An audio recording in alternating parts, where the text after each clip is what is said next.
Ashwick was the kind of city that prided itself on being uneventful. Brick houses, Sunday service, dog parks that closed at dusk. The kind of place where neighbors knew your name, your birthday, and the exact length of your hedges. And no man fits that world better than Mayor Ethan Chambers. At 42, Ethan was everything Ashwick claimed to admire: stable, articulate, and always impeccably dressed. He gave speeches that made old men nod and young mothers feel safe. He never raised his voice in public.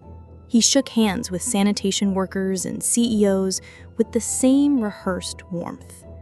But his real secret weapon was his wife, Isabel Chambers. 37, reserved, slim. The kind of woman who knew how to stand 2 steps behind her husband without ever looking diminished. She wore muted tones, always smiled, and had a way of listening so intently you'd forget she hadn't said a word. Together, they looked like the postcard version of power. 2 perfect children, Thomas 12 and Emily 8, a historic Edwardian home with roses that bloomed on cue, family photos and matching outfits, charity events, PTA meetings. Even their golden retriever had an Instagram account. The press called them Ashwick's first family. Their faces were everywhere that election season. Banners, flyers, billboards, with the same tagline: leadership begins at home. But if you looked closer, none of the photos included Isabel's eyes.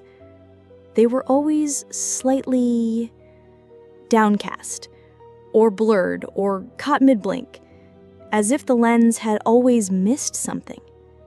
Or maybe something had always been hiding. Because every fairy tale has a locked room, and inside theirs was silent. The doors of the Chambers house were always shut by 9 p.m. From the outside, that looked like discipline, routine, family values. But inside, it was about control. Ethan didn't believe in chaos. He believed in quiet, in order, in obedience. He didn't yell. He didn't throw chairs or punch walls. He hurt in ways that were curated. One night, Isabel left the bathroom light on. He didn't mention it during dinner. Not during the dishes, not during bedtime stories. He waited. And when she stepped into the hallway, half asleep, he caught her by the elbow. Not hard, not fast, just firm. "You're making this house look sloppy," he whispered. She apologized, quickly, quietly. He let go. That was Ethan's genius. He made her feel like every injury was her own fault. Every bruise is a lesson, every silence earned. The worst part wasn't the hitting. It wasn't the bruises he left on her upper arm, always just beneath the sleeve line, or the pressure points he knew how to grip that didn't show in photos. The worst part was the voice. "You're lucky I'm not like other men. This is what happens when you disrespect household. You have no idea how many women would kill for your life." And maybe he was right. Because from the outside, her life did look enviable. She lived in a mansion, wore designer coats, dined with council members, smiled for cameras. But behind the smiles were rules. Unspoken, unwritten, unbreakable. Like the one that said, "Don't ever contradict Ethan in public." The one time she had, at a gala over a simple, misremembered date, he laughed, gently touched her back, and pressed 2 fingers so hard into her spine that she gasped. No one noticed. They thought she'd tripped. The next day he sent flowers to her office, 20 white orchids. The note read, "For my elegant, forgetful wife." She stopped correcting him after that. She stopped going out without permission, stopped speaking in interviews, stopped asking questions. He didn't need to lock her in. He just needed to make her doubt her right to leave. And it worked. For years, it worked. Until the day she realized their daughter, Emily, had started walking on tiptoe around her father too.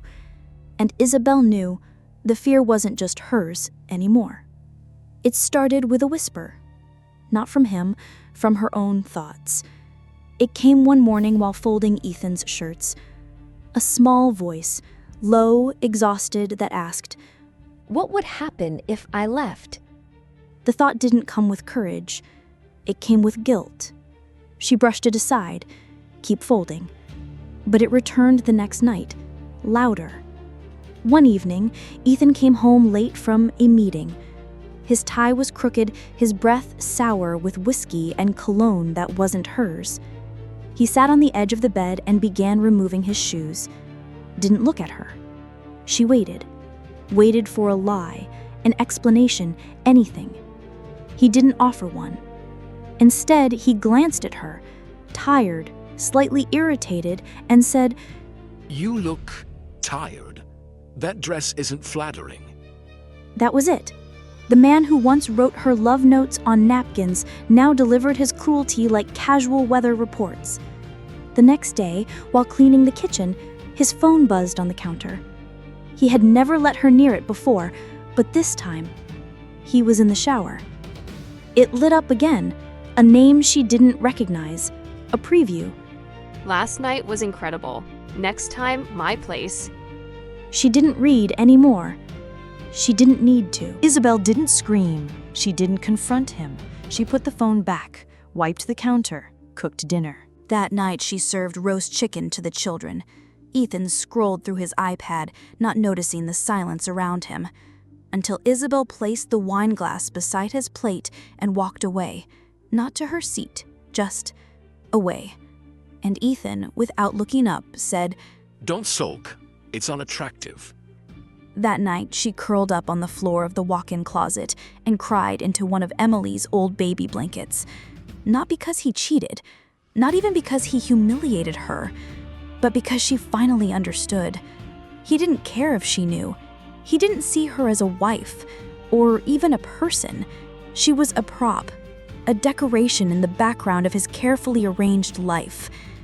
And when a man stops hiding his sins, it means he no longer fears your judgment. That was when Isabel stopped fearing him. The scissors were in the drawer beneath the sink. She hadn't touched them in years. They were small, kitchen shears technically, but they were sharp enough. It was nearly midnight. The house was asleep, the kids in their rooms, Ethan gone, attending a last-minute donor dinner, the kind she wasn't invited to anymore. The bathroom light buzzed faintly overhead. She stood barefoot on the cold tile floor, wrapped in her oldest robe. She didn't cry, didn't flinch. She just stared into the mirror and lifted her hair. The first cut wasn't clean. It snagged halfway through. The metal hesitated, then snapped. A long lock of brown slid down her shoulder and dropped into the sink, soft as ash. She paused. Her hands trembled, not from fear, but from the stillness. Then she cut again, and again. She wasn't careful, didn't part her hair, didn't measure lengths. She hacked, sliced, pulled. Tangles landed on the porcelain like feathers. Some stuck to her lips, her collarbone, her eyelashes. Soon her reflection looked wild, half hair, half shadow, like someone climbing out of a fire. She opened the cabinet, took out Ethan's electric clippers, the same ones he used every Saturday morning to trim the back of his neck. She plugged them in. The motor buzzed to life. She raised the blades to her forehead, hesitated, then dragged them backward. The vibration rattled her skull. Cold metal against scalp. She gritted her teeth. Keep going. Each pass revealed more skin, more silence. The sound of hair falling became rhythmic, almost sacred. By the time she reached the back of her neck, her arms ached. She unplugged the clippers and stared at the woman in the mirror. She looked aliens. Exposed, pale, strong.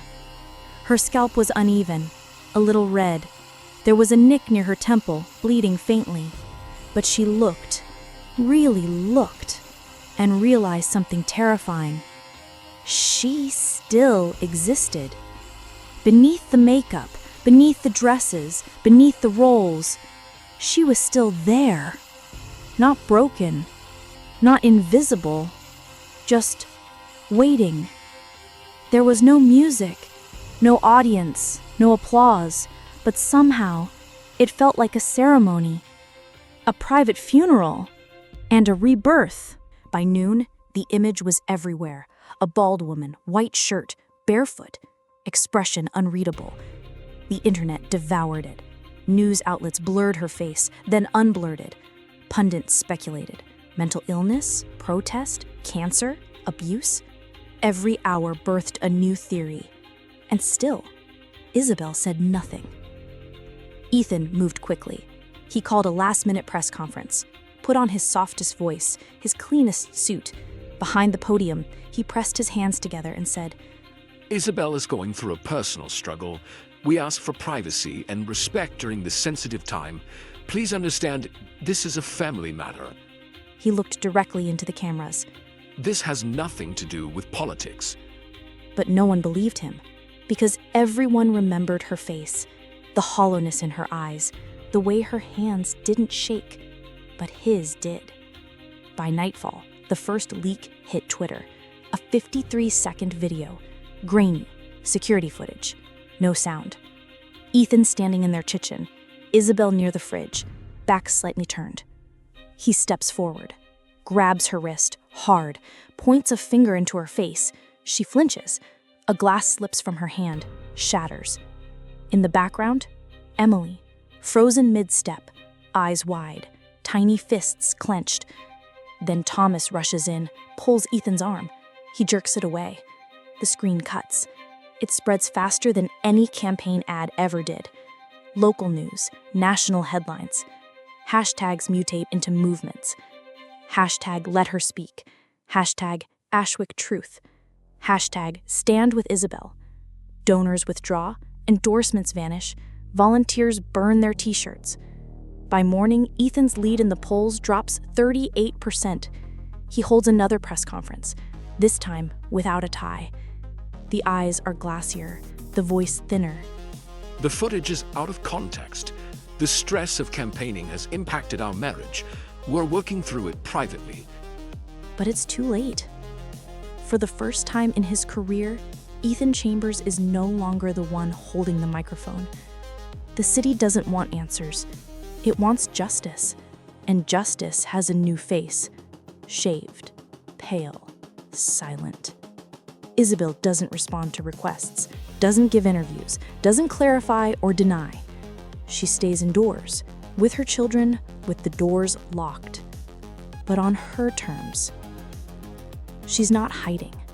She's healing. And for the first time in years, no one is telling her what to wear.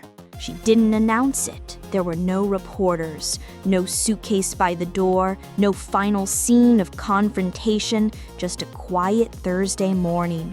The children were already dressed, backpacks zipped, shoes laced. Isabel stood in the living room, her scalp nearly healed now, her eyes softer. Not because the pain was gone, but because it had nowhere left to live. She looked around the house once more, the photos on the mantel, Ethan's smile full of angles, the carpet where Emily once crawled, the chair where she'd once bled silently into the wood. Everything was still there, but none of it belonged to her anymore. She left no note, no statement. She simply opened the door, took her children by the hand, and walked away. Not a sprint, not a collapse, a quiet exit. The kind of movement that doesn't make a sound, but changes the air forever. Later that day, Ethan returned home to an empty hallway. No dinner, no footsteps upstairs, just the echo of his own breathing. He called, texted, raged, pleaded. Nothing came back. He had all the words in the world, and no one left to listen. Weeks passed. The news cycle shifted. The campaign lost its engine. The mayor withdrew from the race to focus on his family. Except, of course, there was no family left. The final image the city ever saw of Isabel Chambers didn't come from a camera. It came from a tourist. A blurry photo taken outside a small seaside bookshop in Cornwall. A woman with a soft scarf over her head. 2 children holding her hands. One smiling, one laughing. She was turning away from the lens, but even in grainy profile, you could tell she wasn't hiding anymore. Some women cry, some scream, some fight back with fists or fire, and some walk out the front door, bald and barefoot, and let the whole world witness what silence has built. Because sometimes you don't need to explain, you just need to leave.